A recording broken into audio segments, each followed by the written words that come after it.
Naghihintay. Sa ilalim ng buwan ako'y nakatanaw. Tahimik na kumakapit sa pag-asang baka bukas dumating ka. Baka bukas magtagpo muli ang ating mga mata. Ngunit ngayong gabi, sasayaw ako sa ritmo ng ating mga alaala. Sa bawat hakbang, paulit-ulit kong inuusal ang mga salitang sana'y pagbigyan ng tadhana.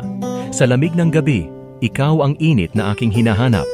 Ikaw ang yakap na hindi ko matakasan, ang pangarap na patuloy kong sinasayaw. Sa ilalim ng bituin, habang ang puso ko'y binibihag ng iyong pangalan, 1 taon, 1 buwan, 1 araw.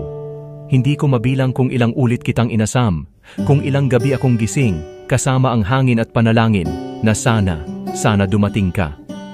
Dahil kahit ang alat ng dagat ay handa kong sisirin, kahit ang ulap ay aking abutin, kahit ang oras ay huminto sa pagtakbo, mananatili ako rito, buong gabi, buong buhay. Kahit na mailap ang iyong labi, ikaw pa rin ang nais kong halikan. Kahit na tila ikaw ay isang anghel na nahulog ngunit hindi ko maabot, patuloy akong maghihintay hanggang umaga. Sapagkat hindi kumukupas ang tibok nitong puso. Hindi lumalabo ang ningning ng iyong pangalan sa bawat pintig ng aking damdamin. Ikaw pa rin, ikaw lang. At kung sakaling hindi tayo magtagpo, kung sakaling maglaho ang lahat ng ito, hindi ko pipigilan ang sarili kong umasa na sa panaginip man lang, sasayaw pa rin tayo hanggang umaga.